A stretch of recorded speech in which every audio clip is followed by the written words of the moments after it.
the badge is better than having some heart. Okay, look now, look how they running. They beating white people down just to show us what's coming, or to show us we nothing, or to show us we only welcome when singing or balling. Just shut up and dribble. Word, rock, love. Hey everybody, I'm Carrie Champion. Welcome to We the People. So today we are having a very candid conversation with athletes and artists who want to make sure that you use your voice to vote.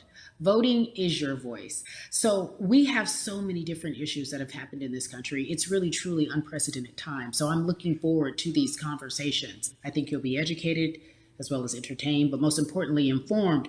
We have morethanavote.org, whenweallvote.org, and fairfight.com. Those resources are imperative as we try to change our future.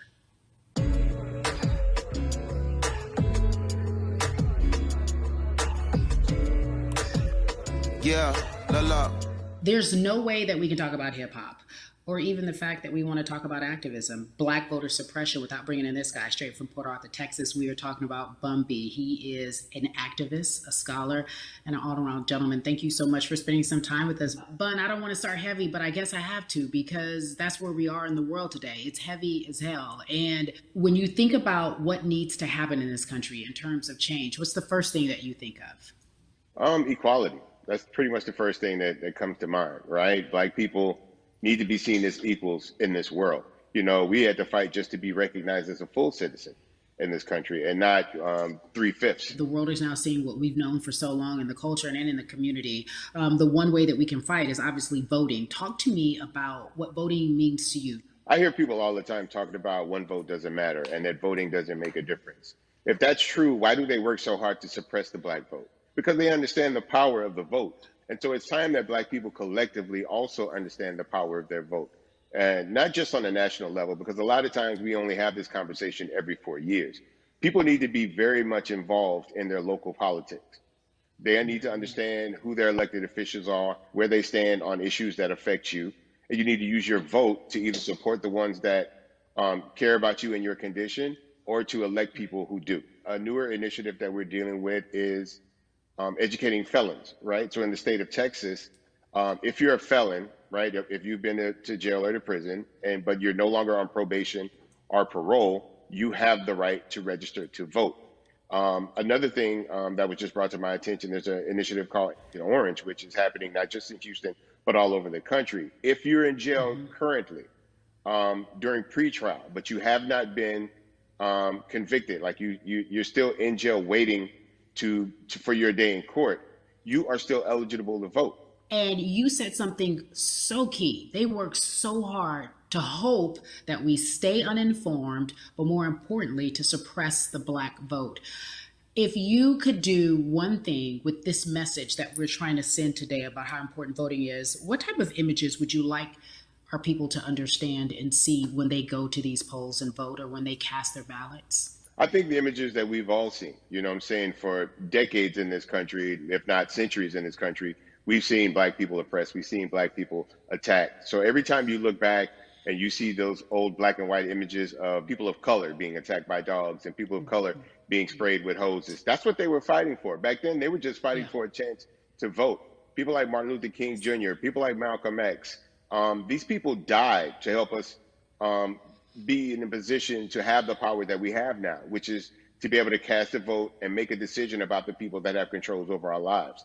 So, I mean, if you in your own community need a reason to vote, look at a person like George Floyd. If the people in your city are not open to police reform, are not open to having a conversation about defunding the police, are not open to issues concerning economic equality, judicial equality, and racial equality, right? If they're scared to say Black Lives Matter, you have the power to put people in those positions who do believe that Black Lives Matter, who do believe in racial equality, economic equality, judicial equality, right? Who see us as human beings. And if the people in your community don't feel that way, vote them out. It's that simple. It's just vote them out. We don't have enough time to sit around and hope that people change their minds. Yeah, Bumby, you point out something so important. We have the power. And that is in our vote, and that is with our voice, and that's how we use our voice. I think of where we are right now. People say this is a particular moment, but it is a movement, not just a moment, it is a movement. Why, in your opinion, was it George Floyd's death? Why was that the chosen brutality for people to say, oh my God, Black people are still oppressed in this country, and it is not fair? I think it's twofold, Carrie. In so many different encounters between people of color and the police, there simply is no proof of what happened in the interaction. And so what happens is in a court of law, it tends to lean towards the policeman's point of view, right? In this case, we saw very clearly what happened. I think the other thing is due to the fact that everyone was at home, basically, during this time period in relation to the coronavirus, you couldn't avoid it, right? It was on every television station. It was on every social media platform. Everywhere you turn, you were constantly hit upside the head with this message. You see in the interaction that this man did nothing to deserve what happened. That's right. I think so well said, because if you think about it, in the grand scheme of things, it wasn't worth it, and he didn't have to lose his life. I think that you touched on something that a lot of people talk about, and that is now defunding the police. That has been such a huge conversation, but there's so many misconceptions around defunding and dismantling. If you will, educate the audience. All right. So most people, when they hear the term defund the police, they tend to think of, oh, they're going to take away our police department. Nothing could be further from the point. Defunding the police means that in certain communities, even Houston, take for example, we had over $1 billion allocated to our police force. Now, what is that money being used for? Some of that money tends to be allocated towards riot shields, right? Pepper spray, right? That kind of thing. That's only used against the people that fund this budget, right? So why would the people want to supply the police with the means to oppress them? If the police are concerned about the situations in certain communities with a higher crime rate, well, higher crime rates tend to happen in communities where there's not employment opportunities, right? There's not a lot of social services, and people are going to do what they need to do to take care of themselves and their families. When the community has more opportunities for employment, more opportunities for upward mobility, then they tend to be less of a strain on the government. They tend to have a lower crime rate. And because of that, we'll have less need for the police in those communities. You are passionate about so many different things in terms of making sure that we are holding our leaders accountable. Talk to me about some of the other projects that you're working on. Well, right now, obviously, being a part of More Than a Vote is essential. We're dealing with primaries in this country right now. And we just want to educate people. We want to inform people because people are tired, they're angry, they're concerned, and they want information and they want action. And so we want to make sure that we give them the right information and lead them in the right direction. And we thank the people that do not look like us for standing with us right now, because it's very important that people who aren't Black be involved. Because if Black people could have gotten rid of racism, we would have done it hundreds of years ago. And so I'm trying to use my voice and my platform just to let people know that if they feel like I do, there's a number of places they can go to enact change in their community. People need to know about how their city council runs. They need to know that they have the ability to speak when city council meets, to let them know that that's not the way that they feel their city needs to be run. Those are not the places that they feel the money of their community needs to be allocated. And Bubby, even a step further, they can run for office in their local community. They can run for positions. Like, people act like they leave it up to somebody else. If you're upset, it's not hard to get on the school board. It's not hard to be a part of the city council. It really isn't. And depending on how small your town is, you could be a mayor. It's the power is with the people.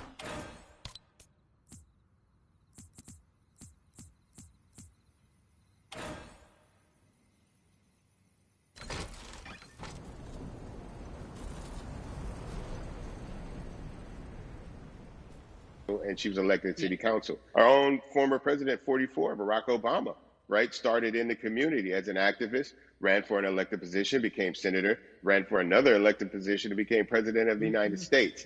So don't think that you can't make a difference. You know what I'm saying? You don't need a lot of money. You don't need a lot of power. Your voice is enough to make a difference. Amen. I feel like I need to go out and run for something. You gave me a rousing speech there, sir. I'd be remiss if I didn't ask you this.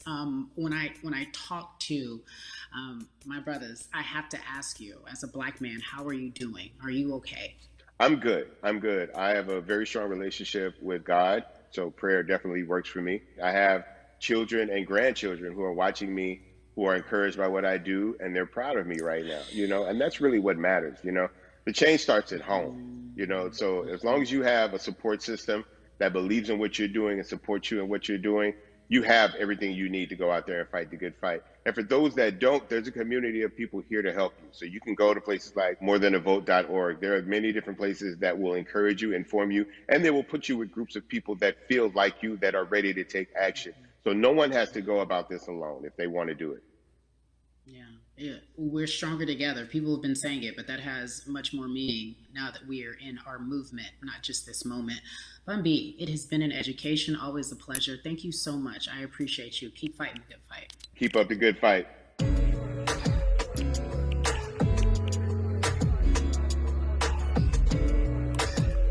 Yeah, la la. So our next guest, I have to admit, I'm a fan, but there are so many different people that we could talk to, and I thought it was so imperative that we speak with her. You know her as Molly on the huge, successful show Insecure, HBO's Insecure. She also has a comedy special highlighting her Nigerian roots, and she's an amazing podcaster.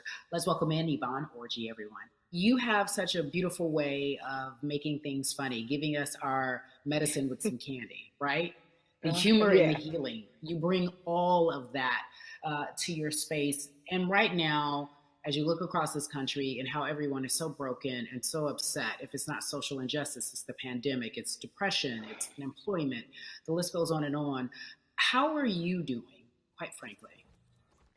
You know, I'm rediscovering self in a way that is hard, but necessary, that will lead to ultimate joy. I know it sounds like a lot, but no, I think I personally think that God put all of us on a global timeout. Like we just, America hasn't done as good as other people when it comes to timeouts because everyone else is out playing at recess, and we're still in the principal's office hoping and wishing we can come out. But I think that if we settle into the timeout and really learn the lesson that we're supposed to learn from this season, I think we'll emerge better. We'll learn how to play well with others in more ways than one. And so personally for me, I'm taking this time to learn me in a new way. I feel like I'm being ushered into a new season, and I'm getting still, because sometimes the busy confounds the work that we're supposed to actually be doing. We're busy doing other stuff, but we got work that we need to do on the inside. And I'm leaning into it. I'm like, dang, I thought I was gonna be able to rest like everybody else. And God's like, nah, we got work to do. You know what? And I think that's what everybody is saying about 2020. It's demanding that we be better. And you said it's a global timeout. What do you mean by that? Yeah, it's like everyone sit down, be humble, to quote the great prophet Kendrick Lamar. But no, seriously, sit down and let's reevaluate some things. Let us unearth and shake up the things that we have been trying to hide within ourselves, within our nation. I think America is going through an unraveling right now, a much needed, a much necessary one. And I think all eyes on us, right? There is no, oh, I was on the subway for an hour, so I didn't miss that thing that happened. No, everybody was home. Everybody, was watching when George Floyd died, and no one could hide it. Everyone was watching when Amy Cooper called the cops. Like, this is a time where it's like, oh, we can't pretend it away. We can't excuse it away. No. It's a global timeout. Sit down, watch, and let's learn. And globally, it's like, hey, we were going business as usual, but it ain't usual no more. Like that's old. Anytime change occurs, it's very uncomfortable. And so right now we're sitting with we're getting comfortable with the uncomfortable. The minorities, we've been comfortable with being uncomfortable, because that to me explains just the existence for whatever we want to do, how we break into our careers, how we live our lives, how we find ourselves one of the few or one of the first. And that's a lonely road. When you look at, and when you talk about this global timeout, everybody had to pay attention to Amy Cooper. Everyone had to pay attention to George Floyd. How is that helping us as a people, as a country, during our global timeout? I think, well, one, we're not minorities, Carrie. You already know it. It's like these labels that they put on us. It's like the same way of saying like black on black violence. Also, there's no white on white violence. It's branding. Yeah, right. It's all branding. Yeah, you're right. It's like white people kill white people every single day. So no, there is no black on black violence. And if you say black on black violence, well, then let's brand white on white violence. Like, I watch Investigation Discovery. Ain't too many of us being featured.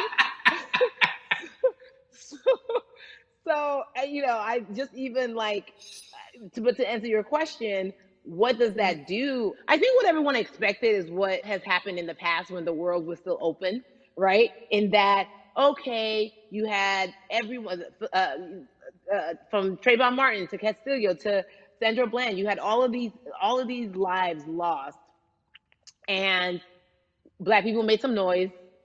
We rioted, we got out in the streets, we started the Black Lives Matter movement, all of those things. And then white people kind of just like, oh, let's give them something. And then it's just like, is it over? It's like Oscars so Black. Okay, good. We gave some Oscars. Are we good now? Like, are we even? And it's just like, oh, no. This is not about like a Band-Aid. It's like, yo, we might have to amputate the leg a little bit, but it's all right because by amputating the leg, we're gonna save the body. And so I think that's what's happening now. Like, America is realizing, like, oh, Black people aren't just making a little bit of noise. Like, the protests are still out. The conversations are still being had. The change is still being demanded. And I think they're seeing, oh, this is not going no way. And no, it's not, because we need systematic change. What a beautiful way to explore what is happening and describe our country. We might have to amputate the leg, but that's to save the body. That's what's happening right now. That's beautiful, Yvonne. And to that end, I have to ask you this, because the way that we do that, we use our voice. And our voice right now in this world, in this country, is our vote. And everyone talks about voting and how important it is, but I feel like more than ever we understand that it's not just about voting every 4 years for the man in office. It's about your local elections. It's about the mayor. It is about the district attorney, the people who have the power to bring charges against police if police brutality is an issue in your community. If you care about your school district, you can run for the school board. I ask this of you, right? Your parents are from Nigeria. You are Nigerian. You talk about that very lovingly. What does voting mean for you? I think voting is power. I remember, I became a naturalized citizen back in the 90s when, because I was still a minor, my mom naturalized, and so we were able to do it under her. And just even that power of, like, we are American citizens and all the access that we have by being citizens, one of those accesses and those access to power being voting, it's a big deal. It's a big deal because not only do we have the opportunity to be in this country, but now we can be of the country. We can be of the systems. We can be of the rules. We can be of what it actually affords. But I think, going back to your earlier comment about just the setup of systems, I think we are done a disservice, either it's schools or whatever it is. And I'm not putting teachers on blast. I think teachers do a phenomenal job, but for some reason, we do not, and give them all the raises. I know too many parents who are like, this child of mine, I do love them, but hey, where can I drop them off? And I do think that there is a disservice done because, again, when we talk about them, to your point, we talk about every 4 years. It's important to vote for the presidency. We don't realize, like, oh, snap, we actually can vote about, like, how much our libraries get. It's like small things like that, but they make a big difference. When you think of voter suppression in this country, what does it look like for you? It's the systems. When we talk about voter suppression, we also talk about systematic racism, right? It's all the systems that set up. And we've normalized, okay, maybe your job will give you a half day, or maybe, you'll be able to get this luxury. It shouldn't be a luxury. It should be built into the system. It should be built into the fabric of how we vote. But maybe you'll be able to get this luxury in order to enable you to go vote. Think about everything disenfranchised, marginalized Black person has to endure in a day. So in a day, you need to get to work. If something happens to your car, if something happens to your child care, if something happens to, there's so many factors along the way that can send you into a tailspin as an American. And then you add on as a person of color. If you're just trying to get to vote and you already have to go through all of these hurdles and hoops in your everyday life, imagine the one day when your voice really is supposed to matter the most in this country. But then you also see all the times that you tried to have your voice matter, and then it's been shut down, repressed, told it doesn't matter. And then you're kind of like, what's the point? How do we keep hope, though?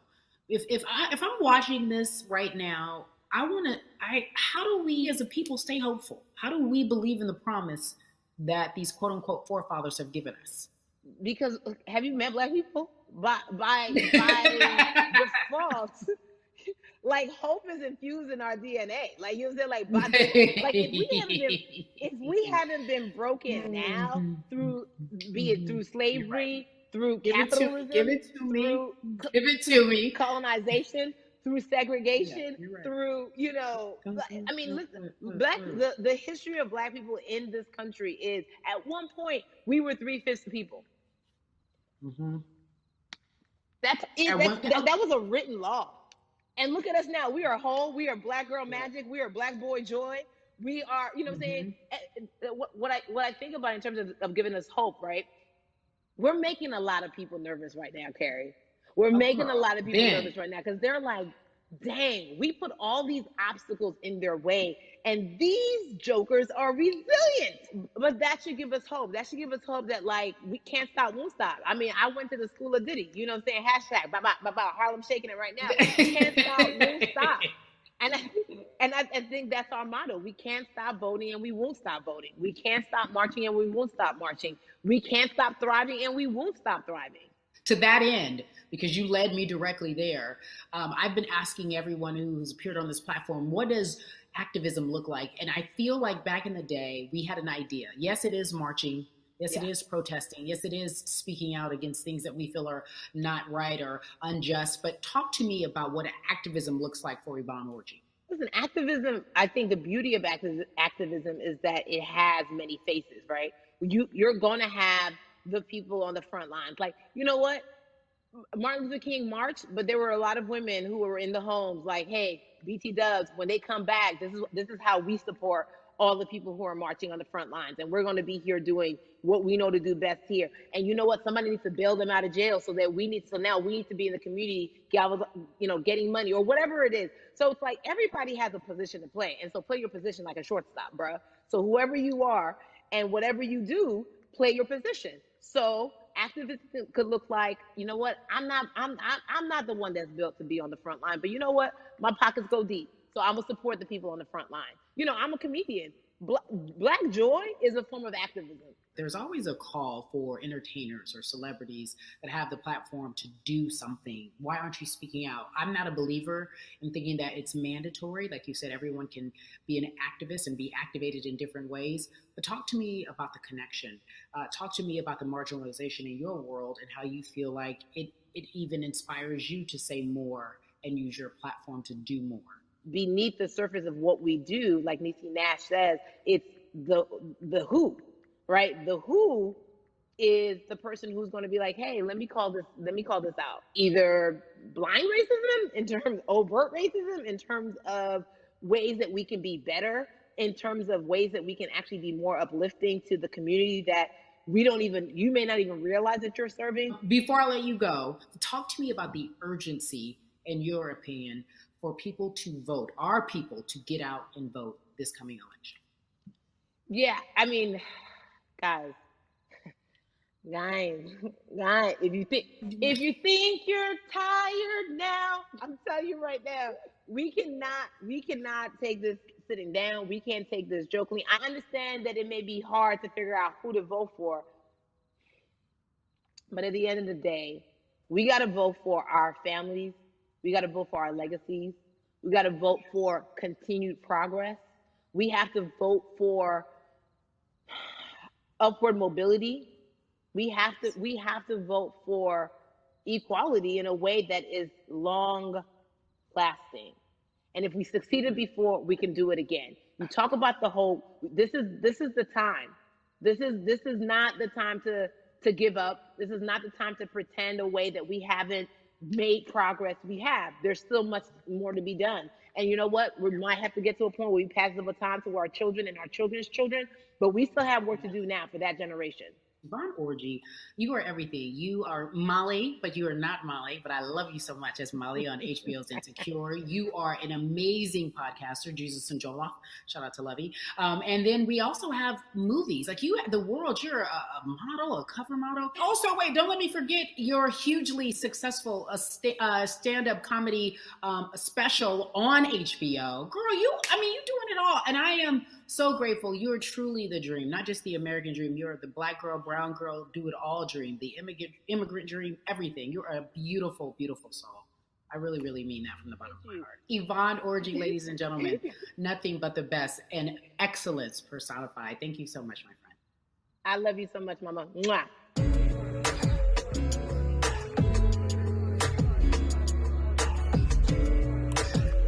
Yeah, la. So Atlanta has been one of the hotbeds in terms of political unrest and social injustice. We've seen so much happen in that city, and we've also seen so much come from that city, including one of our very own founding fathers of the civil rights movement, and that's Martin Luther King Jr. But right now, we want to welcome in someone who has used his platform to talk about voting, to talk about racial injustice, and how he's trying to help. Atlanta's very own Russ joins us now on We the People. Russ, I'm not going to fan out and tell you what some of my favorite songs were that I listened to repeat on yours. We're going to get to the topic at hand. So we got to talk about, recently you did an interview where you shared your outlook on culture and music. And you also were very candid about the fact that you have a privilege and that it's necessary for you to give back. Tell everybody about what that means. It's very obvious, I'm white and I'm in Black culture and I'm benefiting financially off of it. So I feel like if you're a white person financially benefiting off of Black culture, you have to put finances back into Black culture. It's just that simple. The screenshots with your feelings, it just comes off like fake empathy because it comes off very dismissive and very oh, that sucks for y'all, but anyway, back to what I was doing. Have you felt that way always, or is it now because of the time of where we are in this country? I've always had the feeling. I think now it's just obviously elevated. It's a new level and there's new, it's to the point now where you can't, first of all, you can't not say anything. Second of all, though, I just think saying something isn't enough anymore. I think, if you have the ability to put money back into a culture that you're financially benefiting from, you have the ability to, you should. It's interesting that you talk about it in that way because some people do believe that silence is the best way to go because it's hard to talk race, especially if you're white and you're in the Black culture. People just feel as if they can't talk about it. They feel awkward. They feel as if they don't have the privilege or the voice or the words. How do you find yourself right now in terms of interacting with people when they want to talk to you about social injustice, police brutality? What's going on in this country right now? Well, first of all, picking and choosing whether you want to be silent or not about race, that's a privilege in and of itself. But no, I mean, I try to just do my best to listen to the Black people around me and the educated Black people I have in my life. So I do my best to not act like I have all the answers for everything, especially in a culture that I'm not from. But that's why when we decided to raise the money for Black Lives Matter organizations, when we raised $500,000, we got on the phone with some of the women who started Black Lives Matter. I got on the phone with Tamika Mallory. I was on the phone with Karen Civil and talking with my friends to make sure the money went to the correct places, and people who really need it. It's just about listening. That's all. It's about listening. Let's talk about that for a moment because the way I think of activism, for me, it looks very differently. It's not necessarily just protesting on the front lines. I think that's great. But what about being an activist in the way in which you have decided to be one? What inspired you? What did it look like? You said you raised money for Black Lives Matter. What did you do? Mm-hmm. Walk us through everything that you did and how you find yourself in this moment right now. So for me, it was 3 years ago, I had a string of festivals.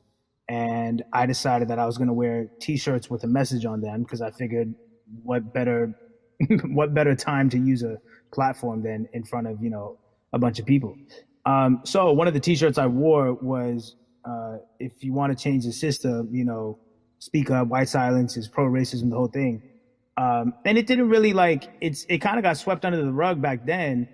But, when all this stuff started happening again, and it's been happening, the police brutality against innocent Black people. I was like, man, I'm not the biggest artist in the world, and I certainly don't have the most white fans in the world, but I got a good amount of people that I can definitely mobilize and turn into some money. And I know they're down for the cause because it's merch, it's a good thing. And I've always been outspoken anyway, you know? And so how am I going to be in Black culture and not be outspoken about racism? And then I got to ask you this, because you grew up in Atlanta, so that gives you a heads up, depending for so many people, because you're in the crux of that beautiful Black city where there are so many wonderful Black leaders, home of so much great music and things that speak to our culture right now.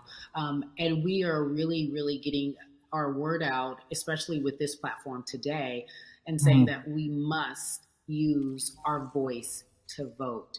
Talk to me about what the importance of voting for you in this upcoming election. Yeah, so full transparency, I had never voted before, ever.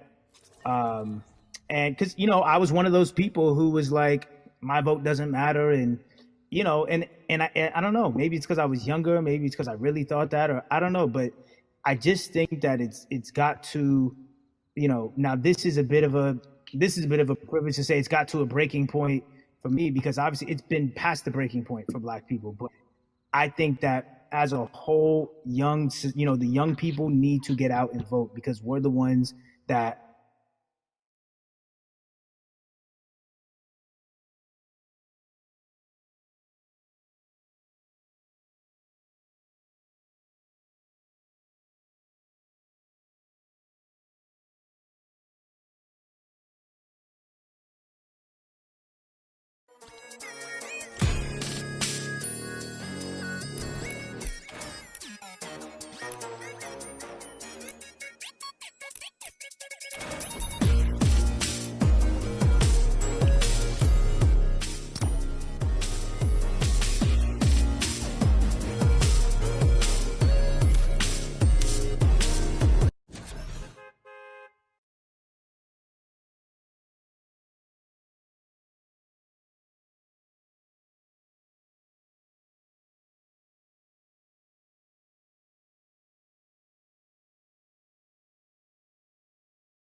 we all know that this is going to be your first time voting.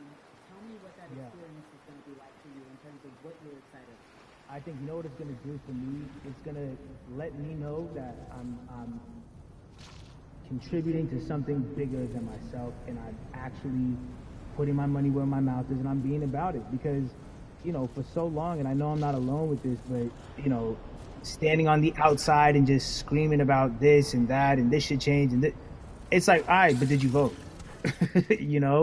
And so I know it's going to feel good to know that I played a small role, and that's the problem. I think the mentality of like, my vote doesn't matter needs to be changed to, my vote, albeit small, does matter. It's a role I'm playing, and if I play my part and you play your part and he and she plays their part, then we make a difference. But it'll feel, I have a feeling it's gonna feel very, very bigger than me. I mean, I think when you realize that giving actually feels better than receiving, that's when you start wanting to do your part and contribute. So voting is an easy way to give, Yeah.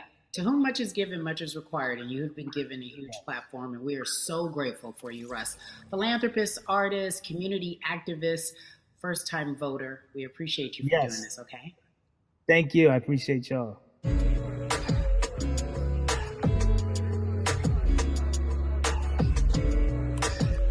Yeah, la la. So, cities like Atlanta and Chicago have been at the forefront of the discussions, especially now in this country when we're talking about COVID 19 and systemic racism, as well as police brutality and what we can do in this country. Again, we're continuing our conversation, letting you know that your voice is your vote and your vote is your voice. We can change where we are in this country. Currently, I'd like to welcome in Chicago Cubs right fielder Jason Hayward. I appreciate you. I brought in Atlanta and Chicago because I know you grew up in the metropolitan area of Atlanta, more specifically McDonough, let's be technical.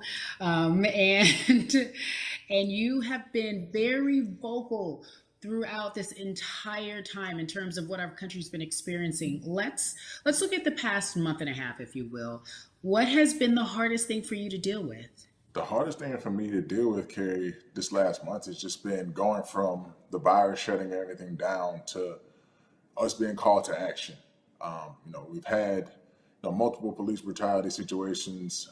We've had people protesting, wanting to get the message out.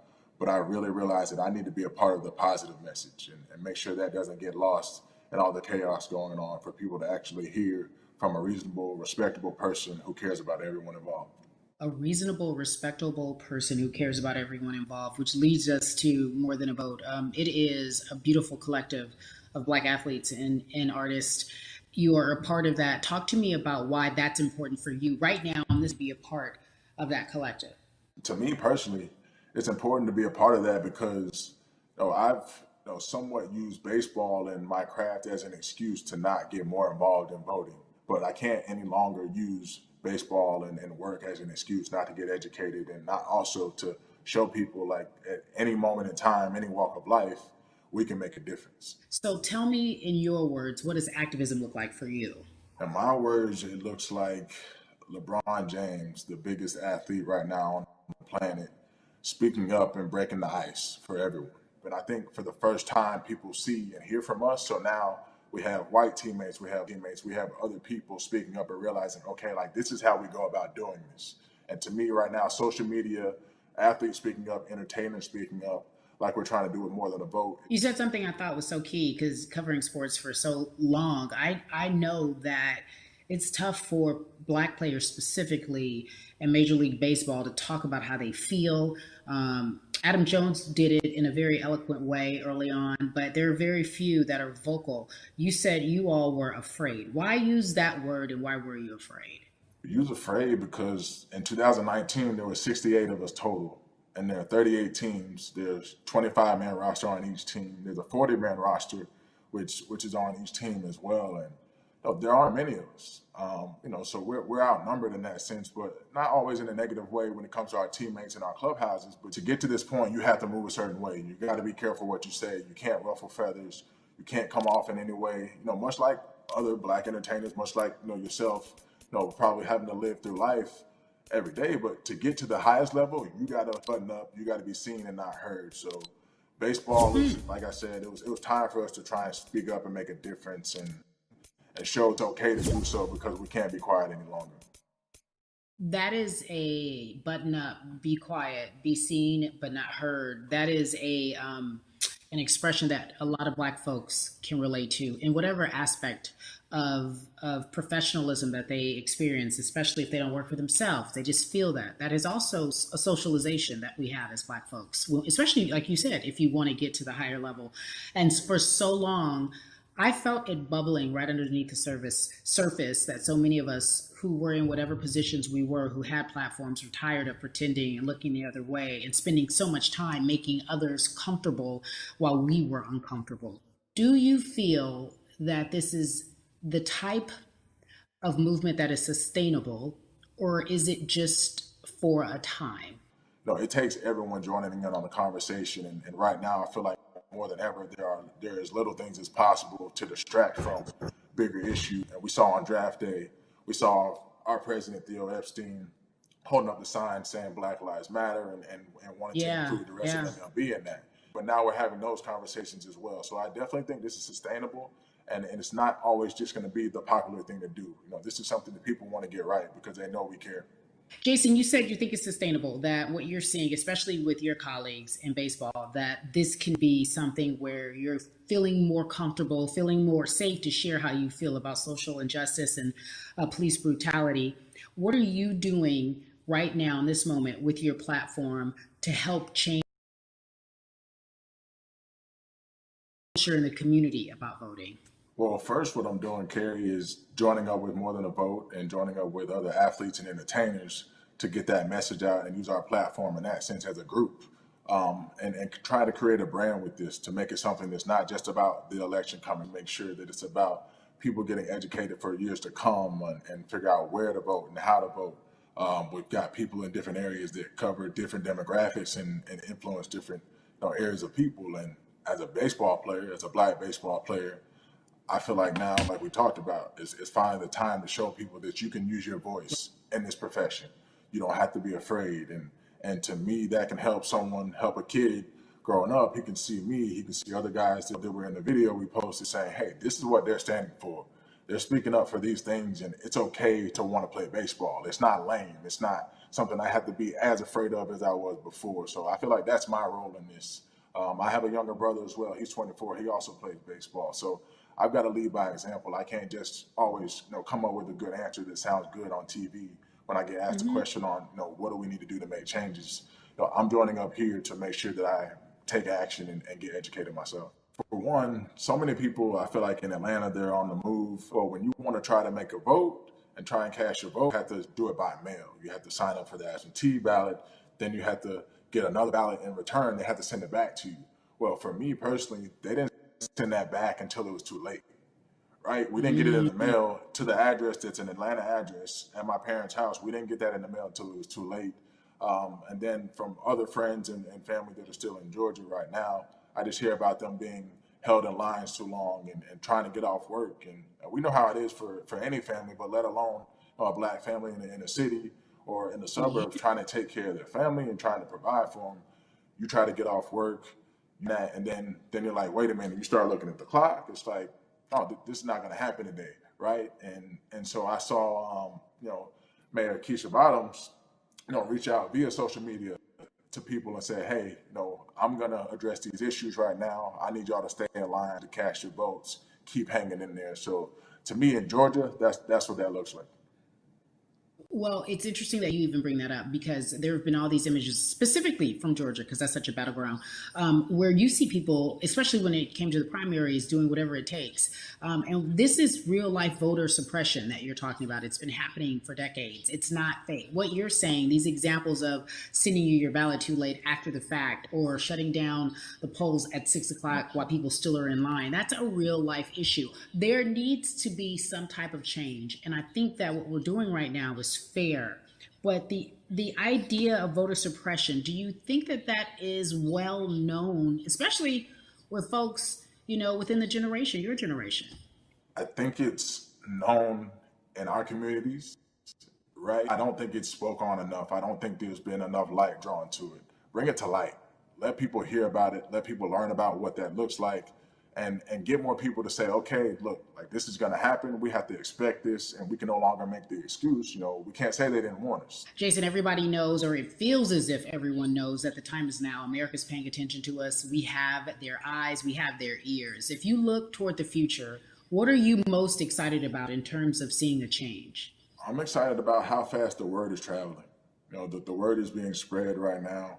The biggest athletes, the biggest icons, biggest entertainers are doing their part, but I'm also seeing people out there on the streets doing their part. When so many things got lost, could have very easily got in the commotion when it came to protests, and you saw rioting, you saw looting. People still stood their ground, and people still went out there and said, look, we're doing this for the right reasons. We're going to come together. We're going to use drones. We're going to use social medias. I feel like this is a new wave of getting things done the right way and just spreading the message. You're right about that. And you're right. People are spreading the word unapologetically. We out here. We doubling down. Thank you so much. I appreciate you. Right.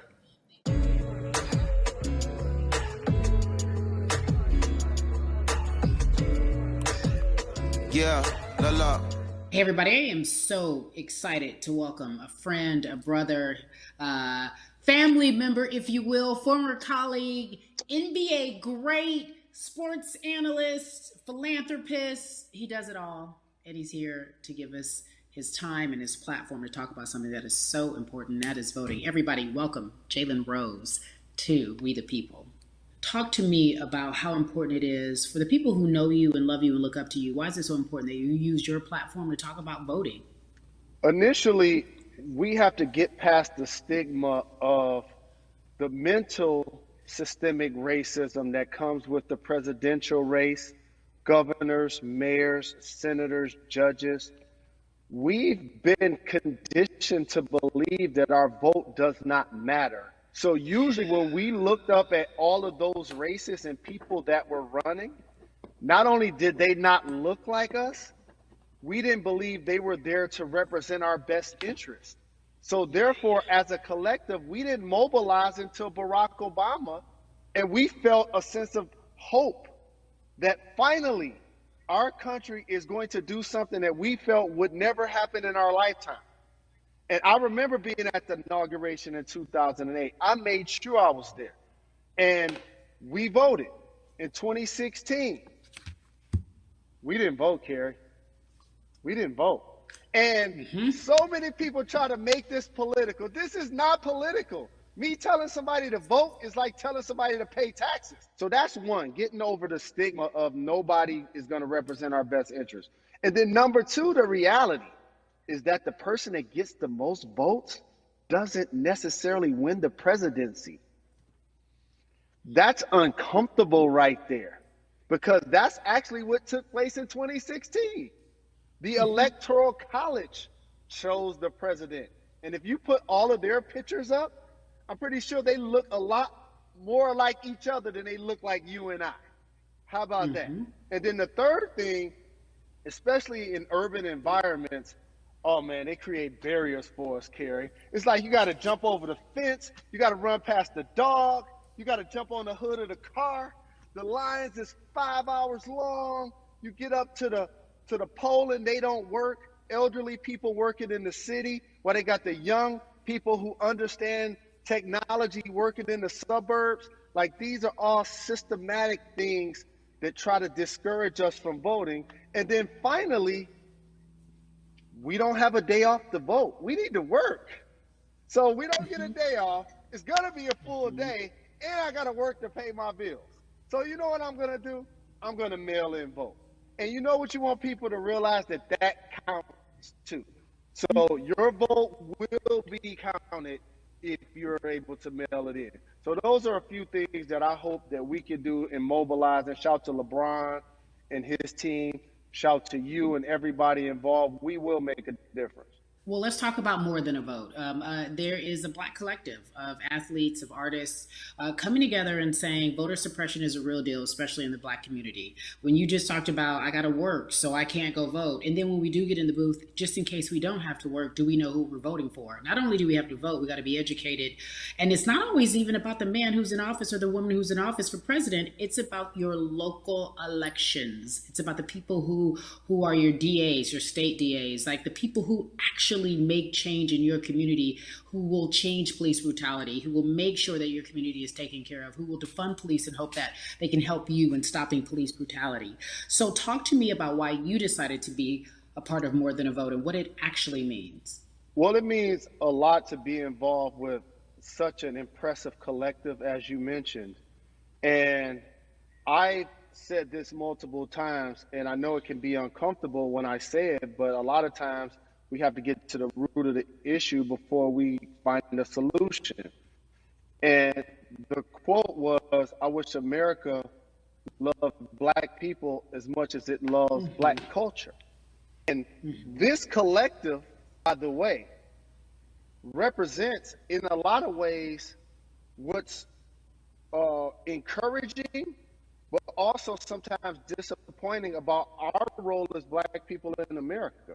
Because we were brought here as labor and to entertain. And we use those vehicles to get paid and move to the suburbs and be the idols of white kids.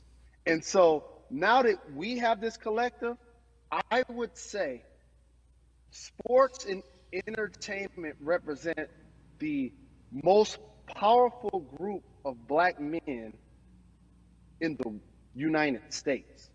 I'm talking about money, power, celebrity, the ability to mobilize, community involvement, their leadership, their intellect. And so to have all of us pull it in the same direction at the same time for anything that we're passionate about is going to be a difference maker, but it's definitely going to be a difference maker in the 2020 vote, because we're going to make sure we inform everybody that they can let their voice be heard, and failure is not an option. Jalen, what does voter suppression look like to you? A perfect example took place recently, Carrie, in Kentucky. It was 6 p.m. at night, and so many people were standing in line enthusiastic to vote. And you know what they did? Locked the doors. And you know what the people did? They continued to bang on the doors, continued to bang on the windows. They continued to let it be known they were not going to leave the premises until they got a chance to vote. And you know what ended up happening? They opened those doors and allowed those people to vote. So do not be discouraged. These barriers show you that it matters, and we're here to help you break through them. The same thing with our platforms and voices, Carrie, because you know what's going to happen. At some point, Breonna Taylor is not going to be trending anymore. People are not going to be protesting anymore. But it's still up to us to keep making sure that our voices get heard, and this is one way to do so. Right, and that is a form of being activated, being an activist. It doesn't have to be protesting. It doesn't have to look like what you think traditionally activism looks like. It's voting. It's that simple. We now have to understand, like, this is a critical mass moment for this movement to continue to hold up as much steam for as long as possible. And that's what this collection is going to hopefully allow for that situation to happen. Jalen, in today's age of technology, it should be easier to vote. No doubt. It's like we call these devices smartphones, but yet I can't vote from it. All of the things that we do in our lives are in our phones. All of these barriers are things that people will need to overcome in order to create a level of enthusiasm to vote. And again, this is not political. It's your right to do so.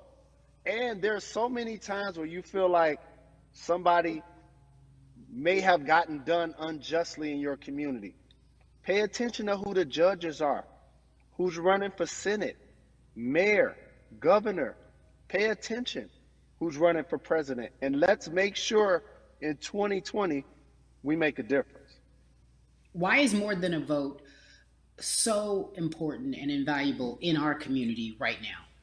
Well, because right now, I think we have an opportunity to let our voices be heard louder than ever. Anytime you see the mobilization of white kids holding Black Lives Matter signs, that means there's a breakthrough.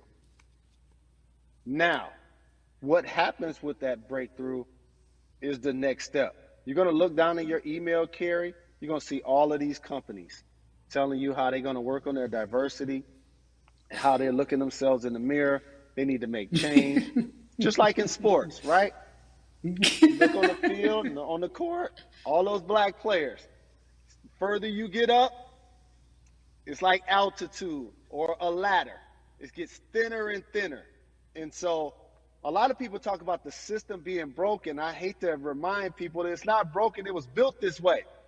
And one of our ways to help change the system is to vote. So that's why more than a vote is so very important, so we can make sure everybody participates and gives themselves an opportunity to let their voice be heard. I think it's interesting because you talked about black men being very powerful in the U.S. if they're athletes and entertainers, because for so long those have been the only avenues traditionally to create wealth. The NBA season comes back. What are your feelings on the season coming back? In the midst of everything that is happening? I think you'll see players challenging the establishment more. You're going to see them saying, okay, if you have all of these marketing and promotional deals, how many of them are with minorities? How many people are you employing, NBA? What about certain teams? Who do you have as a minority owner? Or what about the candidates that you have for positions of power? NBA players have proven as blacks that they are now movers and shakers in the game. They're now the dog, not the tail. So if they decide not to play, some of the biggest social changes in Colin Kaepernick was before the game. The Ali Summit was a press conference.